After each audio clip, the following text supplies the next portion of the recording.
बच्चे का नाक बंद हो जाएगा या रनिंग नोज स्टार्ट हो जाएगा, उसकी आईज रेड हो जाएंगी, बच्चा बार बार स्नीजिंग करेगा यानी छींके मारेगा, उसके स्किन पे रैशेस बन जाएंगे, उसको सांस लेने में मसला होगा।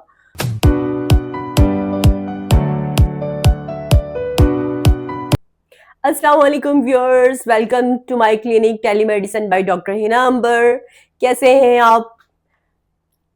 उम्मीद है कि ठीक होंगे। आज हम बात कर रहे हैं एक नहायत ही हॉट टॉपिक पे, और वो है इस बदलते हुए मौसम में एक ऐसा टॉपिक जो कि बहुत से पेरेंट्स के लिए एक नहायत ही फ्रस्ट्रेटिंग प्रॉब्लम क्रिएट हुआ है, और वो है बच्चों में सीजनल एलर्जीज का डेवलप होना। बच्चे नहायत ही सेंसिटिव होते हैं और इस बदलते हुए मौसम में बहुत जल्द बीमार हो जाते हैं। आखिर इसकी वजह क्या है? तो जानिए और इस वीडियो को देखिए, लाइक कीजिए, सब्सक्राइब कीजिए हमारा चैनल और हेल्पफुल यूजफुल इंफॉर्मेशंस हासिल कीजिए। चलते हैं आज के टॉपिक की तरफ। सीजनल एलर्जीज डेवलप कैसे होती हैं? एक्चुअली हमारा जो बच्चों का इम्यून सिस्टम है वो हार्मलेस पार्टिकल को रिस्पॉन्ड करना शुरू कर देता है, रिएक्ट करना शुरू कर देता है, जिसकी वजह से ये सीजनल एलर्जीज डेवलप होती हैं। ख़ुसूसन बदलते हुए मौसम में, जबकि ये पार्टिकल्स एनवायरनमेंट के अंदर जो है वो टेम्परेचर चेंज हो रहा होता है, कुछ एनवायरमेंटल पार्टिकल्स जो है वो चेंज हो रहे होते हैं, तो उनके चेंज होने की वजह से इम्यून सिस्टम एक्टिव हो जाता है और वो एलर्जी कॉज कर देता है। अब ऐसे कौन से बच्चे हैं जो ज्यादा जो है वो इसके लिए प्रोन टू होते हैं? ऐसे बच्चे जिनका इम्यून सिस्टम वीक होता है, मल्टीविटामिन डेफिशिएंट होते हैं, जिनकी डाइट बैलेंस नहीं होती, डाइटरी इनटेक पुअर होता है, सन एक्सपोजर नहीं होता, और इसके अलावा और भी मल्टीपल फैक्टर्स हैं जिनके बारे में आज हम बात करेंगे। इन फैक्टर्स में से कुछ फैक्टर्स ऐसे हैं जैसे जिनके बारे में मैं आपको बताऊंगी, जैसे कि पोलन्स यानी जो कि फ्लावर्स होते हैं उनका पाउडर, ग्रास, माइट्स, मोल्ड, और इसके अलावा जो है बदलते हुए मौसम में जो इन्वायरमेंटल पार्टिकल्स होते हैं, ये डस्ट पार्टिकल्स, कारपेट, बर्ड्स, और जो बच्चों के स्टफ टॉयज होते हैं, समटाइम्स वो भी बच्चों के अंदर एलर्जी कॉज कर देते हैं।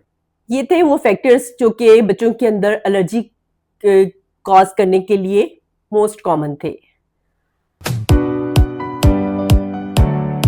अब अगर बच्चों के अंदर एलर्जी कॉज हो जाती है तो उसकी अलामत क्या होती हैं?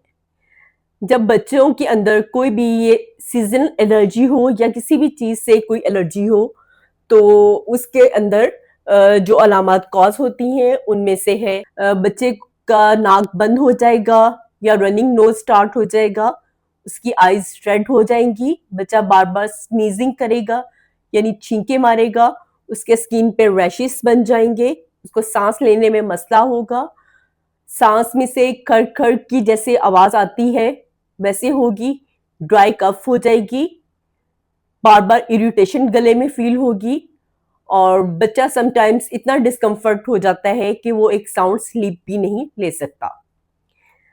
ये थी एलर्जिक रिस्पॉन्स की अलामत। अब अगर किसी बच्चे में जो है वो एलर्जी डेवलप हो गई है किसी चीज़ की, तो हमें क्या करना चाहिए?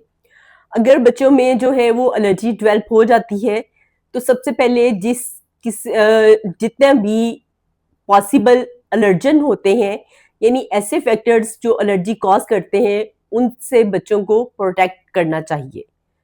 अपना इन्वायरमेंट जो है प्रोटेक्टिव बनाना चाहिए। विंडोज आप अपनी क्लोज रखें ताकि डस्ट वगैरह जो है या पोलन्स जो है वो घर के अंदर कम एंट्री उनकी हो सके। घर के अंदर से कारपेट्स को आप रिमूव कर दें। बच्चों के रूम में से स्टफ टॉयज जो है आप कोशिश करें कि उनको भी रिमूव कर दें, क्योंकि उनके भी जो फर्स होते हैं वो बच्चों में एलर्जी कॉज कर देते हैं। कुछ डाइट्स होती हैं बच्चे उनसे एलर्जिक होते हैं, इसलिए ऐसी डाइट्स जो है वो अपनी कुछ सिम्टम्स देती हैं जिनकी वजह से हम उनको आइडेंटिफाई करके उनको भी एलिमिनेट करने का कहते हैं। घर में एयर प्यूरिफायर जो है वो यूज करें, और बच्चों के क्लॉथ्स जो हैं, कपड़े जो हैं, ड्रेसेस, उनको आप डेली चेंज करें। स्पेशली जब बच्चे स्कूल से वापस घर आते हैं तो उनके ड्रेसेस को आप डेली चेंज करें, ताकि उनके अंदर एलर्जी का रिस्क जो है वो कम हो सके। रिस्क फैक्टर को एलिमिनेट करने के बाद में नेक्स्ट है कि अगर किसी में एलर्जी डेवलप हो जाती है तो इसकी ट्रीटमेंट क्या है। आमतौर पे एलर्जी की ट्रीटमेंट के लिए एंटीहिस्टामिन्स दी जाती हैं। इससे पहले ये था कि एलर्जी टेस्ट करवाया जाता था, जिसमें बहुत से फैक्टर्स काउंट होते थे, बहुत से एलर्जेंस के अगेंस्ट टेस्ट करवाया जाता था, लेकिन it is not so much effective कि हम हर किस्म के जो एलर्जेंस हैं उनको अपनी लाइफ में से आउट नहीं कर सकते, और जो है वो इट्स नॉट पॉसिबल कि आप बहुत सी चीज़ों को एलिमिनेट कर दें। तो ये इतना इफेक्टिव नहीं है, आल्दो कि करवाया भी जाता है। सम डॉक्टर्स जो हैं वो इसको रिकमेंड भी करते हैं, but it's not so much good tool I think. जो इसकी ट्रीटमेंट की तरफ अगर हम आते हैं तो एंटीहिस्टामिन जो है वो हम एडवाइस करते हैं बच्चे की एज के अकॉर्डिंगली, और उसकी जो है डोज उसके एज के अकॉर्डिंगली जो है वो एडवाइस की जाती है। लेकिन कभी भी पेरेंट्स को सेल्फ ट्रीटमेंट नहीं करनी चाहिए। आपको बल्कि क्या करना चाहिए, आपको ये करना चाहिए कि बच्चे की हेल्थ को इम्प्रूव करने की कोशिश करनी चाहिए। उसका इम्यून सिस्टम जो है उसको बूस्ट अप करने की कोशिश करनी चाहिए। और बच्चों का इम्यून सिस्टम बूस्ट अप करने के लिए क्या किया जाता है, उनको बैलेंस डाइट दें, जिसमें के तमाम पोर्शंस जो हैं डाइट के इंग्रेडिएंट्स के वो शामिल हों। अगर बच्चे कुछ लाइक नहीं करते तो आप सप्लीमेंट्स की फॉर्म में भी उनको दे सकते हैं, और अगर सर्टन जो है इंग्रेडिएंट डेफिशिएंट्स हों तो आप फोर्टिफाइड डाइट भी दे सकते हैं। बच्चों को गर्म दूध दें जिसमें हल्दी शामिल हो। इसके अलावा सूप दिया जा सकता है, जो कि इस एलर्जी की कंडीशन में उनके लिए काफ़ी जो है वो बेनिफिशियल होता है। एलर्जी की ट्रीटमेंट करते हुए सबसे जो इम्पोर्टेंट थिंग है वो है इम्यून सिस्टम का स्ट्रांग होना। इसलिए विटामिन सी का रोल भी इसमें बहुत ज़्यादा अहम है। उनको फ्रेश जूसेस दें, फ्रूट्स दें, वेजिटेबल्स दें, ताकि उनका इम्यून सिस्टम बूस्टअप हो। ये थी एलर्जी। बच्चों में बदलते हुए मौसम में एलर्जी कॉज होने के फैक्टर्स, उनकी ट्रीटमेंट। उम्मीद है कि आपको आज का टॉपिक पसंद आया होगा, और जो है एलर्जी से रिलेटेड आपकी बहुत सी क्यूरीज रिगार्डिंग किड्स जो है वो सॉल्व हुई होंगी। इवन देन अगर आपकी कोई क्वेश्चंस हो तो आप इसको इनबॉक्स कीजिएगा, आई विल रिस्पॉन्ड इट।